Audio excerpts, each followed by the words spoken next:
जय बंदी छोड़ की लोड को नी और की।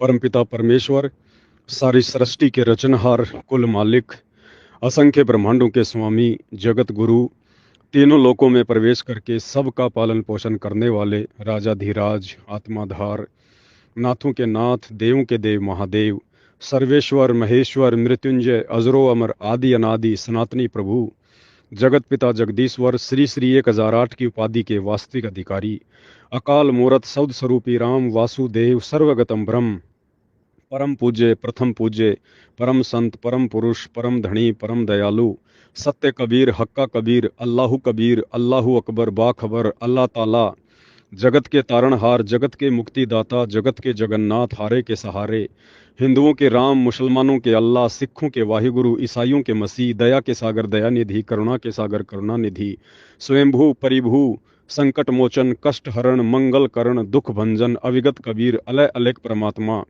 असली घनश्याम, असली मनमोहन, असली मुरारी, आदि राम, अनादि राम, राजाओं के राजा, महाराजाओं के महाराजा, सम्राटों के सम्राट, शहंशाहों के शहंशाह, भगवानों के भगवान, अल्लाहों के अल्लाह, प्रभुओं के प्रभु, मसीहों के मसीह, सच्चे वाहिगुरु, पीरों के पीर, बाबाओं के बाबा, सर्वगुण संपन्न, अनंत कोटि कलाओं के स्वामी, अनंत कोटि ब्रह्मांडों के सम्राट, योगियों में महायोगी, ध्यानियों में महाध्यानी, सिद्धों में परम सिद्ध, और 8 सितंबर 1951 से गांव धनाना, जिला सोनीपत, हरियाणा, भारतवर्ष की पावन भूमि पर प्रकट रियल कल की भगवान संत श्रोमणी सतगुरु रामपाल जी परमेश्वर जी के चरण कमल में आप और हम सभी भाई बहनों का अनंत कोटि दंडवत प्रणाम। भाई और बहनों, ये व्हाट्सएप का जो ग्रुप दास ने बनाया है, ये आप सभी भगत भाई बहनों तक परमपिता परमेश्वर सतगुरु रामपाल जी भगवान के मिशन से संबंधित, उनके ज्ञान से संबंधित विशेष जानकारियां पहुंचाने के लिए बनाया है।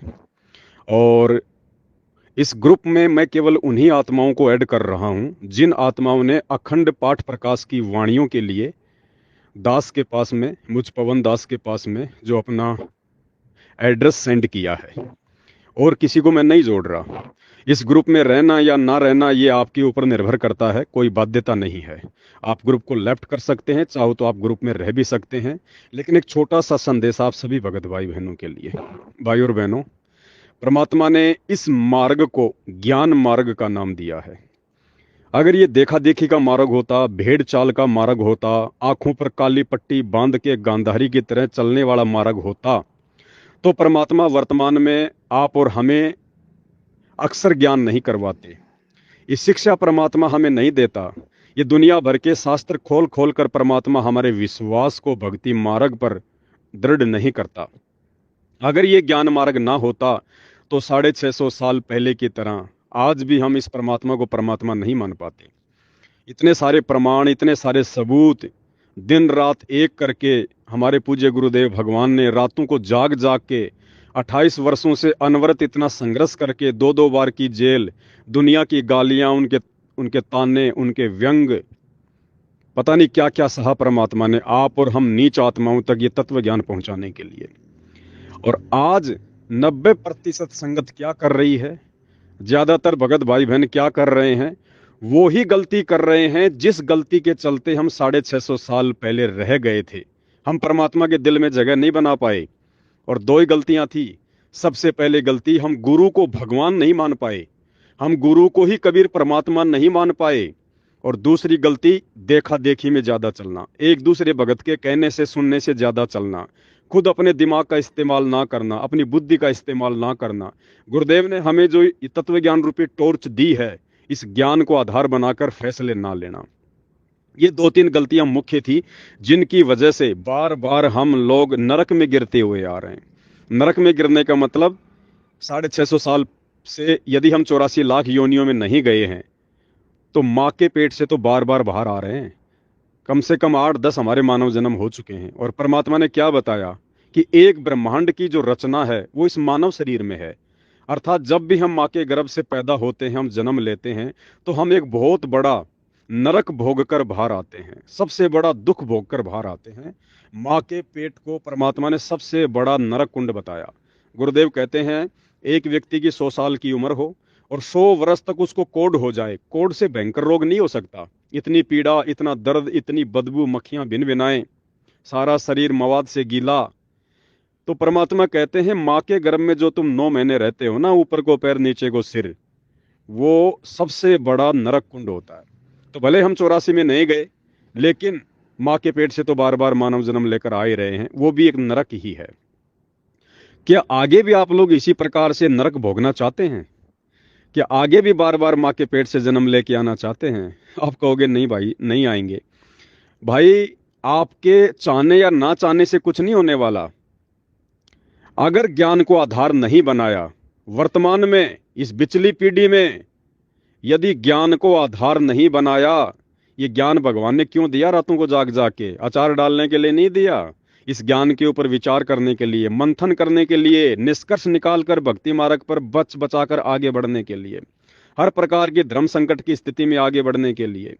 तो भैया, ज्ञान को आधार बनाना पड़ेगा और गुरु को भगवान बनाना पड़ेगा। और गुरु को भगवान बनाने की सबसे पहली पहचान यही होगी कि आपके घर में आपके गुरुदेव भगवान के अतिरिक्त किसी और साधु संत महात्मा की फोटो नहीं होनी चाहिए। वो साधु संत महात्मा चाहे जगत वाले हो या चाहे इस भक्ति मार्ग वाले हो। और इस भक्ति मार्ग वाले साधु संत महात्मा हैं आदरणीय गरीबदास जी, पंडित चिदानंद जी, हमारे जो दादा गुरुदेव हैं स्वामी रामदेवानंद जी, और वो दाढ़ी मूछ वाले काल्पनिक जो कबीर जी की फोटो है, जिसका वर्तमान में कोई रोल नहीं, कोई महत्व नहीं है। इन सभी फोटोओं को भी हमने अपने घर से और दरबार से बाहर निकालना पड़ेगा। तब कहीं जाकर ये समझा जाएगा कि आपने अपने गुरु को भगवान मान लिया, गुरु को परमात्मा मान लिया। और यदि आप उन 3-3 फोटोओं की, 4-4 फोटोओं की, 5-5 फोटोओं की भक्ति करते रहोगे, उनको पूजते रहोगे, उनको दरबार में रखकर उनके आगे दीपक जलाते रहोगे, दंडवत करते रहोगे, तो ये पतिव्रता पद की भक्ति नहीं है। इसको वैश्या भक्ति कहते हैं, इसको व्यभिचारिणी भक्ति कहते हैं। आत्मा एक है तो उसका परमात्मा भी एक है। खैर, ये बहुत सारे लेक्चर हैं, बहुत सारे वीडियो हजारों की संख्या में दास ने बना के डाल रखे हैं 3-3 घंटे के। पिछले 8-9 वर्षों से परमात्मा ने दास को इसी सेवा में लगा रखा है कि किसी प्रकार से हमारे भगत भाई बहन जाग जाएं, आज धरती पर आए हुए उस कबीर परमात्मा सतगुरु रामपाल जी भगवान को पहचान लें। उसके लिए आप मेरे Facebook page Pawan Das is live पर जाकर वीडियो देख सकते हैं। मेरा कहने का मतलब है भाई और बहनों, यदि आज भी हम इस प्रकार से डर डर के जिएंगे, और डरना क्यों? आप लोग डर किससे रहे हो? और डर इंसान को केवल उस समय तक है जब तक वो ज्ञान से परिपूर्ण नहीं होता। जो ज्ञान से परिपूर्ण नहीं होगा, डर उसी को लगेगा। अन्यथा एक बात बताइए, ज्ञान आपको संत रामपाल जी भगवान ने दिया, नाम आपको संत रामपाल जी भगवान ने दिया, सत्संग आपने संत रामपाल जी भगवान के सुनने हैं, मंत्र आपने संत रामपाल जी भगवान के जाप करने हैं, आरती आपने अपने गुरुदेव भगवान की जाप करनी है। अरे भैया, जब सब कुछ भगवान का है, भगवान ने दिया है, तो भैया हम किसी और से क्यों डरें? कोई भी ऐरा गैरा हमें कह देगा, कोई पीला पर्चा निकाल के, कि तुम्हें आश्रम में नहीं घुसने दिया जाएगा, तुम्हारी तुम्हारी नो एंट्री हो जाएगी, तुम्हारे को जो है गुरुद्रोही घोषित कर दिया जाएगा। और यदि कोई आत्मा इस प्रकार की बेहुदा बातों से, जिनका ज्ञान से कोई लेना देना नहीं, उनसे यदि डर कर सहम कर अगर वो सच्चाई से मुंह मोड़ लेती है, किसी दूसरे भगत भाई बहन के विचार सुनने से डरती है, जैसा कि कहा जाता है कि पवन दास के वीडियो देखोगे नामखंड हो जाएगा।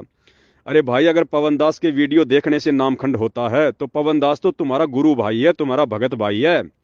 अगर इस प्रकार दूसरों के वीडियो देखने से नामखंड होता है तो भैया फिर संत रामपाल जी ने सबके नामखंड कर रखे, सबके नाम। क्योंकि संत रामपाल जी ने भक्ति मार्ग की शुरुआत ही नकली संतों के ऑडियो वीडियो, उनके सत्संग, उनकी पुस्तकें दिखा दिखा के भगत समाज को जगाया है। जब तक हम दूसरे के विचार सुनेंगे नहीं, देखेंगे नहीं, हम कैसे निर्णय करेंगे? परमात्मा कहते हैं, कहे कबीर सोए जन मेरा, जो नीर खीर का करे निबेरा। तो कहां से आप जी हंस हो जाओगे? हंस कौन होता है? जो दूध और पानी में से जो दूध को पी ले, पानी को छोड़ दे। आपके सामने पवन दास के वीडियो देखने के लिए मना किया जाता है, और खाली आपके सामने मैनेजमेंट वाले, सतलोक आश्रम वाले अपनी ही बात को रखेंगे। आप जी निर्णय क्या करोगे? जिंदगी में नहीं कर पाओगे। तो भाई और बहनों, 3 युगों में तो हमारे कोई नकली धर्मगुरुओं ने, इन पंडितों ने मूर्ख बनाया, हमारे को धर्म के नाम पे डराया और अपना पेट भरा। और वर्तमान में उन्हीं पंडितों के पूर्वज, वर्तमान के ये कलयुगी पंडित, सतलोक आश्रम मैनेजमेंट हरियाणा वाले, गुरुदेव भगवान का ये कलयुगी परिवार, उनके बेटा बेटी, जिनको ना तो ज्ञान समझ में आया, ना जिनको भगवान समझ में आया, आज वो लोग आपको डरा रहे हैं सिर्फ अपने धार्मिक धंधे के लिए, अपनी पेट पूजा के लिए। भाई और बहनों, थोड़ा कॉमन सेंस का प्रयोग करो। गुरुद्रोही क्या होता है? जैसे ये दुनिया वाले देशद्रोही की परिभाषा से परिचित नहीं है और संत रामपाल जी को देशद्रोही मानकर उनसे नफरत करते हैं, उनके प्रवचन नहीं सुनते और अपना जीवन सत्यानाश कर रहे हैं। इसी प्रकार ये संगत उन जगत वालों से भी ज्यादा गई गुजरी है। चलो, जगत वालों को तो आध्यात्मिक ज्ञान नहीं, उनको तो तत्व ज्ञान नहीं, उनके पास तो वो रोशनी नहीं है, टॉर्च नहीं है। आप जियों को तो संत रामपाल जी भगवान ने दुनिया का सर्वश्रेष्ठ ज्ञान, आध्यात्मिक ज्ञान दिया है। आपको परमात्मा ने गुरुद्रोही कौन होता उसकी पहचान भी बताई है कि गुरुद्रोही सब कोई कहे, गुरुद्रोही न जाने कोई, गुरु से बैर ईर्ष्या करे, गुरुद्रोही कावे सोई। जिस प्रकार दुनिया देशद्रोह की परिभाषा न जान के संत रामपाल जी के ज्ञान और उनके शरण से वंचित है, उसी प्रकार संगत गुरुद्रोही की परिभाषा न जानकर और गुरु को भगवान मानने वाली इस प्रोसीजर से वंचित है। क्योंकि संत रामपाल जी भगवान खुद को तो भगवान कहेंगे नहीं, खुद को कबीर जी वो कहेंगे नहीं, ये उनका एग्रीमेंट है उस काल के साथ में। और उन्होंने 27 साल से दिन रात एक करके ज्ञान हमारे को इसीलिए दिया कि मेरे बच्चे मेरे ज्ञान को आधार बनाकर मुझे ही भगवान मान लें, क्योंकि गुरु को भगवान माने बिना मोक्ष हो ही नहीं सकता, किसी जन्म में नहीं हो सकता। मालिक का सख्त विधान है, गुरु और गोविंद दो नहीं भाई, जब तक दो समझोगे दोजक में जाई। तो जब तक आप जी वो दाढ़ी मूछ वाली कबीर जी की काल्पनिक फोटो को भगवान मान के पूछते रहोगे, अपने दरबार में रखोगे, तब तक आप संत रामपाल जी भगवान को भगवान नहीं मान सकते, ये सिद्ध है। और ये भ्रम तोड़ने के लिए परमात्मा ने इतना ज्ञान दिया, 28 वर्षों से रातों को जाग जाग के, फिर भी संगत नहीं समझी, तो परमात्मा ने इस 2 कोड़ी के जीव इस पवन दास को निमित्त बनाया। अब काल को ये कैसे सहन हो सकता है? जब संत रामपाल जी भगवान ने आध्यात्मिक ज्ञान की शुरुआत की दुनिया को जगाने के लिए, तो काल को सहन नहीं हुआ। आज उन्होंने उनको देशद्रोही घोषित करवा दिया। और जब संत रामपाल जी भगवान ने आशीर्वाद देके दास में सत प्रेरणा करके जब दास को खड़ा किया संगत को जगाने के लिए कि संत रामपाल जी कोई सामान्य व्यक्ति नहीं है, सामान्य पुरुष नहीं है, ये गांव धनाने का कोई जाट नहीं है, ये सतलोक का शहंशाह है, सतलोक का राजा है, तो आत्माओं को जागता हुआ देखकर काल कैसे सहन कर सकता था? उसने अपने एजेंटों के माध्यम से और मेरे को जो है गुरुद्रोही घोषित करवा दिया, क्योंकि पेट पे लात गुरुदेव का जो परिवार है उसके ऊपर लगी, क्योंकि इनका धंधा धीरे धीरे चौपट होने लगा। भगत समाज को सच्चाई समझ में आने लगी, उन्होंने आश्रमों में जाना छोड़ा, ज्योति पाठ और दान का पैसा ये सोचकर कि जब तक हमारे गुरुजी नहीं आएंगे हम किसी को नहीं देंगे। गुरु बिन माला फेरते, गुरु बिन देते दान, गुरु बिन दोनों निष्फल है चाहे पूछो वेद पुराण, गुरु बिन दान पुण्य जो कर ही मिथ्या होय कभू न फल ही। गुरु जी के अलावा कोई सुपात्र है ही नहीं धरती पर ज्योति पाठ और दान का पैसा लेने का। और आपकी आंखों के सामने, खैर हम लोग तो इन आश्रमों में नहीं जाते, लेकिन आप भाई बहन तो आज से पहले इन आश्रमों में जा रहे थे। धनाना गांव में सतलोक आश्रम मैनेजमेंट ने 50 लाख रुपए का बैडमिंटन का स्टेडियम धनाना गांव वालों के लिए बना के दे दिया। क्यों भाई? वो हमारे रिश्तेदार हैं क्या? वो हमारे जीजा जी हैं क्या? हमारे फूफा जी हैं क्या? किस लिए बना के दिया उनको गांव वालों को? केवल अपने आश्रम चलाने के लिए, ताकि गांव की तरफ से कोई ऑब्जेक्शन ना हो, गांव वाले खुश रहें। लेकिन परमात्मा की मर्यादाओं को तार तार कर दिया। जो गुरुदेव भगवान नाम दीक्षा देते समय और सतनाम देते समय हमें आगाह करते हैं कि बच्चों आपने मोबाइल में वीडियो गेम तक नहीं खेलना, आपने ताश भी नहीं खेलनी, आपने कोई मैच भी नहीं देखना, तो बताइए भाई और बहनों, वो परमात्मा आज गांव वालों के लिए 50 लाख का बैडमिंटन का स्टेडियम बनवाएगा? क्या वो परमात्मा अपना एक आश्रम चलाने के लिए और अपनी मर्यादाओं को तोड़वाएगा? ये सारा का सारा मनमाना आचरण है। और ये मात्र एक मनमाना आचरण नहीं है, ऐसे हजारों मनमाने आचरण इन लोगों ने 2014 गुरुदेव के जेल जाने के बाद में की है। लंबी लिस्ट है। जब तक आप साथ संगति के वीडियो निर्भय होकर नहीं देखोगे तब तक आप कुछ भी नहीं समझ पाओगे। इसी प्रकार से झीरे कुएं में आप पड़े रहोगे, परमात्मा के मिशन को नहीं समझ पाओगे। ये परमात्मा का मिशन केवल इतना ही नहीं है कि हाथों में 5-5 ज्ञान गंगा लेकर आप लोग मतलब बांटते रहो और इन आश्रमों में जाओ, ज्योति पाठ का जो है मतलब पैसा जमा करा दो, राजनीति का समय आए तो कांग्रेस और बीजेपी को वोट डलवा दो। नहीं, ये परमात्मा का मिशन नहीं है। मालिक कहते हैं तत्व भेद एक न्यारा, रे साधु भाई तत्व भेद एक न्यारा, और जानेगा कोई गुरुमुख प्यारा। भाई और बहनों, परमेश्वर सतगुरु रामपाल जी भगवान को, इनके ज्ञान को, इनकी वास्तविक स्थिति को, इनके मिशन को केवल उनका कोई जो है प्यारा भगत ही जान पाएगा। और प्यारा भगत बनने की ट्रेनिंग, प्यारा भगत बनने की रिहर्सल केवल साथ संगति से जुड़कर हो सकती है। तो मैं तो आपसे निवेदन करूंगा, मैं तो आपसे खाली प्रार्थना करूंगा, डरो मत, घबराओ मत। नाम कभी खंड नहीं होता, साहिब का नाम अखंड है और सकल सब खंड। अरे नाम का क्या खंड होगा? नाम तो खुद परमात्मा है। परमात्मा कहते हैं हम हैं सबद सबद हम माही, हमसे भिन्न और कुछ नहीं। आप यदि संत रामपाल जी के शरीर को हाड़मास का मान रहे हैं तो बात अलग है। और यदि आप ज्ञान आधार से ये समझते हैं कि हमारे गुरु जी की जो देह है, जो उनका जो शरीर है वो तेज पुंज का है, वो शब्द स्वरूपी है, तब आपको समझ में आएगा कि ये परमात्मा का असली नाम है शब्द, जो परमात्मा ने हमें दिया। तो परमात्मा कैसे खंड हो जाएगा, साहिब कैसे खंड हो जाएगा। आप रोज नित्य नियम में पढ़ते हैं वाणी संख्या 23 या 24, गरीब ऐसा सतगुरु हम मिला तेज पुंज की लोय, लोय मानी शरीर बॉडी, गरीब ऐसा सतगुरु हम मिला तेज पुंज की लोय, तन मन अर्पु शीस को होनी होय सु होय। आगे पढ़ते हो, गरीब ऐसा सतगुरु हम मिला तेज पुंज के अंग, और झिलमिल नूर जहूर है, नख नख रूप नहीं श्वेत, कुछ ऐसी वाणी है। तो जब आप रोज नित्य नियम में तो कहते हो कि हमारे गुरु जी संत रामपाल जी भगवान का तेज पुंज का शरीर है, उनके तेज पुंज के अंग है, हैं? अरे जब तेज पुंज का शरीर है, तेज पुंज के उनके अंग हैं, तो भाई फिर वो शरीर कहां से हो गया। वो तो परमात्मा है, ये तो भगवान है, स्वयं ये सतगुरु हैं। सतगुरु की परिभाषा में बताई परमात्मा ने कि ना सतगुरु जननी जने और जाके माना बाप, पिंड ब्रह्मंड से रहित है नावा तीनों ताप। यदि आप संत रामपाल जी को सतगुरु कहते हो तो आपने मानना पड़ेगा कि उनका मां से जन्म नहीं हुआ, किसी बाप से जन्म नहीं हुआ। सतगुरु कभी किसी माँ बाप से जन्म नहीं लेता, लीला वो कुछ भी कर सकता है। तो वर्तमान में ये भगवान लीला कर रहा है, ये कबीर देव सतगुरु रामपाल जी भगवान। तो भाई और बहनों, डरने की जरूरत नहीं है, नाम खंड नहीं होता, मर्यादा खंडित होती है नियम टूटने से। तो मर्यादा यदि खंडित हो जाती है तो जानबूझ के तो मर्यादा आप जी तोड़ो मत, अनजाने में होती है, परमात्मा माफ करते हैं। फिर भी यदि ऐसी कोई गलती हो जाती है तो उसका एक ही समाधान है, हृदय से अपने गुरुदेव भगवान से, अपनी आत्मा से क्षमा याचना मांगो, परमात्मा उसी समय आपको माफ करता है, चाहे पहाड़ पे क्यों ना बैठे हो। और यदि आप इन नामदान सेंटरों पे जाके नाम शुद्ध करवाने की सोच रहे हैं तो आप दुनिया की सबसे बड़ी महाभूल कर रहे हैं।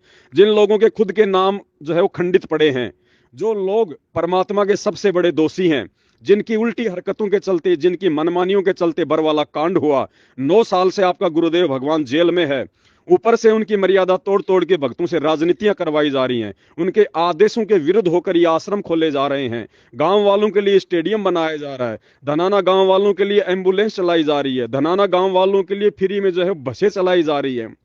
ये सब क्या है, चापलूसी अपने धार्मिक धंधे के लिए। तो ऐसे लोग जिनकी खुद की मर्यादाएं खंडित जो है वो पड़ी हुई हैं अपने गुरु का वचन तोड़ने के कारण, वो आम संगत की मर्यादा कहां से ठीक करवा देंगे।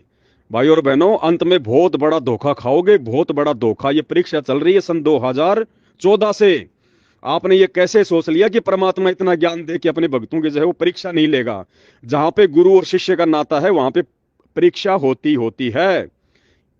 और इस परीक्षा से संत रामपाल जी को भी जो है वो गुजरना पड़ा था। एक लंबी कहानी है, दास ने वीडियो जो है बनाया हुआ कि कैसे संत रामपाल जी की परीक्षा हुई थी। इस परीक्षा से आप और हमें भी गुजरना पड़ेगा, क्योंकि हमें सतलोक जाना है। सतलोक परमात्मा हर प्रकार से हमारे को जो है वो दृढ़ करके लेके जाएगा।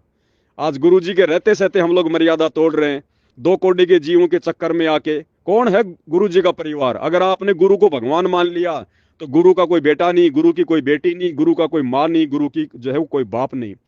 अरे वो तो शब्द स्वरूपी राम है, वो तो स्वयंभू परमात्मा है, स्वयंभू।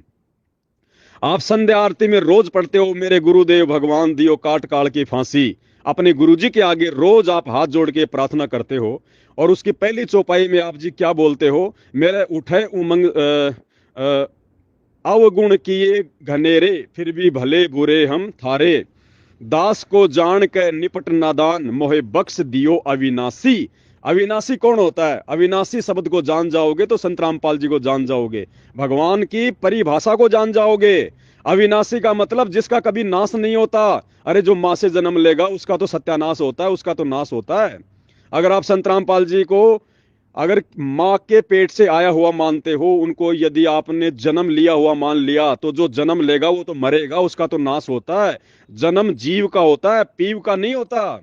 भाई और बहनों, ये सूक्ष्म आध्यात्मिक ज्ञान है, और इस आध्यात्मिक ज्ञान को गुरु जी की विशेष रजा के बिना, चाहे आप कितने उनके ये सत्संग सुन लो, कितनी भक्ति कर लो, कितने 24 घंटे उनके चरणों में रहो, नहीं समझ सकते, नहीं समझ सकते। इसलिए परमात्मा ने ये साध संगतियां शुरू करवाई हैं। साध संगतियों से ही हम समझ सकते हैं, क्योंकि परमात्मा कहते हैं सब सुमरे अपने अनुमाना, तो गति लखी ना जाए, कहे कबीर कृपया कर जन पर ज्यों की त्यों समझाए। भाई और बहनों, कहना बहुत कुछ चाहता हूं, लेकिन समय इतना नहीं है दास के पास में।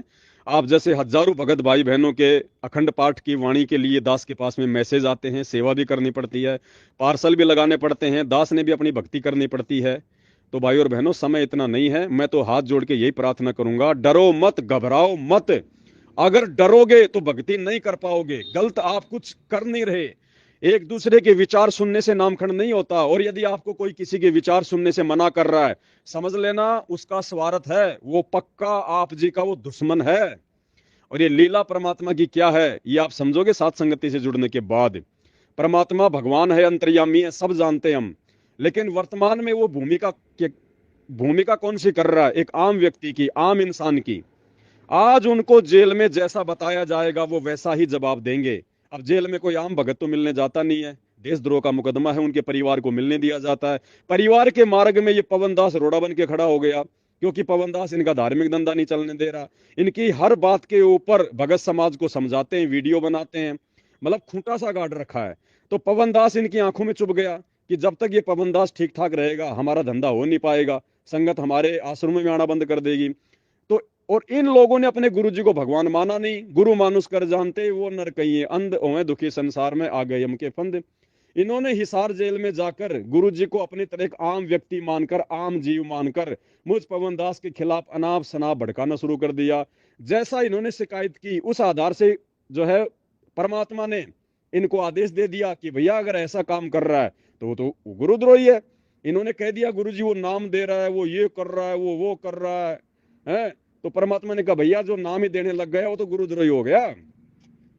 उस बात को इन्होंने संगत में आदेश के रूप में पारित कर दिया कि गुरु जी को आदेश आ गया, पवन दास गुरुद्रोही, पवन दास गुरुद्रोही। भाई और बहनों, ये परीक्षा संगत की है। कल को गुरु जी कह देंगे अरे गधो मूर्खो, अरे मुझे क्या पता था कौन सही है कौन गलत है, मैं तो जेल में बैठा था, मेरे को तो जैसा इन्होंने बताया मैंने वैसा जवाब दे दिया। अब कौन गुरुद्रोही था कौन जो है सही था, इस बात का निर्णय तो तुम करते, क्योंकि तुम तो जेल में नहीं थे। पवनदास तो जेल में नहीं था, तुम बाहर थे, पवनदास बाहर था, सोशल मीडिया थी, उसके वीडियो देखते, उसके विचार सुनते, उसके बाद में निर्णय करते। कहे कबीर सोए जन मेरा, जो नीर खीर का जो है वो करे निबेरा। क्या मुंह दिखाओगे, क्या जवाब दोगे? ये बहुत भयंकर परीक्षा चल रही है भाई और बहनों, ये सामान्य समय नहीं है। और वैसे भी ये भगवान सदा सदा जेल में बैठने नहीं आया। ज्ञान गंगा पुस्तक में साफ साफ गुरुजी ने लिख रखा है, नास्त्रदमस की भविष्यवाणी में 2028 लास्ट समय है युग परिवर्तन का। और अब बहुत कुछ होने वाला है 2024 से, बहुत कुछ। और आए दिन संत रामपाल जी के भगत अकाल मौत मर रहे हैं जो इन आश्रमों से जुड़े हुए हैं। तो भाई और बहनों, भगवान का एग्रीमेंट है काल के साथ में, अगर मर्यादा नहीं रखोगे चाहे गुरु जी की गोद में जाके बैठ जाना, नहीं बचोगे।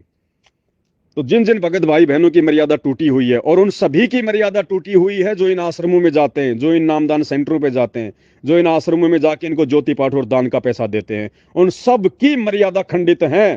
किसी को कोई नुकसान नहीं हो रहा। तो ये ना सोचना कि हम सही हैं। भैया जब तुम्हारा वो बुरा समय आएगा, वो माड़ा संस्कार आएगा, और इधर से तुम्हारी मर्यादा इन आश्रम वालों ने खंडित करवा रखी है, उस समय गुरुजी नहीं बचाएंगे। आए दिन भगत मर रहे हैं। इनके आश्रमों में जाने वाले समागमों में कितने एक्सीडेंट होते हैं। धनाना आश्रम अभी तो जो है मतलब बना भी नहीं है, 5-6 भगत तो वहां पे अकाल मौत मर चुके हैं आश्रम में, ट्रॉली के नीचे दबके, अकाल मृत्यु, दर्दनाक मृत्यु। भाई और बहनों, बहुत सारी बातें हैं, बहुत सारी बातें हैं, 5 दिन लग जाएंगे बोलते बोलते। तो मेरा तो इतना सा प्रार्थना, इतनी सी विनती है, आप जी साथ संगति से अगर जुड़ के रहना चाहते हैं तो बहुत अच्छी बात है, नहीं जुड़ना चाहते हैं तो कोई बाध्यता नहीं है। हम किसी को गुरुद्रोही घोषित नहीं करते, हम किसी को पीला पर्चा निकाल के डराते नहीं है। आप इस ग्रुप को छोड़ सकते हैं, लेकिन अंत में धोखा खाओगे, बिना जानकारी के बहुत बड़ा धोखा खाओगे। अभी भी समय है, परमात्मा से अपने जाने अनजाने की तमाम गलतियों की क्षमा याचना करो, अपने घर बैठ के भक्ति करो जब तक गुरुजी नहीं आते। गुरुजी आएंगे उस समय जाएंगे, अन्यथा अपने घर को आश्रम बनाओ। अगर घर को आश्रम नहीं बनाओगे बहुत बड़ी मार खाओगे, ज्ञान को आधार नहीं बनाओगे बहुत बड़ी मार खाओगे, अपने गुरुजी को भगवान नहीं बनाओगे सबसे बड़ी मार खाओगे। बाकी आपकी अपनी मर्जी है, दास की तो ड्यूटी है भोगने की, दास भोगता रहेगा। एक गुरुद्रोही अपना थूक नहीं बिलोएगा इस प्रकार से आप लोगों को समझाने के लिए। गुरुद्रोही को क्या मतलब है संत रामपाल जी की मतलब संगत को जो है समझाने का, अपने गुरु जी को जो मतलब की भगवान बताने का? ये विचार तो करो। अरे कॉमन सेंस की बातें ये, ऐसे डरोगे छोटी छोटी बातों पे, जिंदगी में सफल नहीं हो पाओगे भक्ति मार्ग पर। बस दास का तो इतना सा विचार है। बाकी तो भाई मैंने बहुत हजारों वीडियो बना रखे हैं 3-3 घंटे के, जो बोलना था, जो परमात्मा ने बुलवाना था, मैंने सब बोल रखा है। आप जी वीडियो देखते रहना। इस ग्रुप में भी मैं आपको जानकारियां देता रहूंगा, भेजता रहूंगा। बाकी आपकी मर्जी है भैया, अंत में तो आपके जैसे संस्कार होंगे वैसे ही आप इस भक्ति मार्ग पे आप चल पाओगे। बाकी तो साथ संगति से जुड़ के ही आपको ज्ञान होगा, आपको अपने गुरु भगवान की वास्तव में पहचान होगी। जुबान से गुरु कहना अलग चीज है, और हृदय से अपने गुरु जी को भगवान मानना ये अलग चीज है। इस बात का आपको साथ संगति से जुड़ के ही पता चलेगा। जय बंदी छोड़ की, लौड़ को नहीं और की।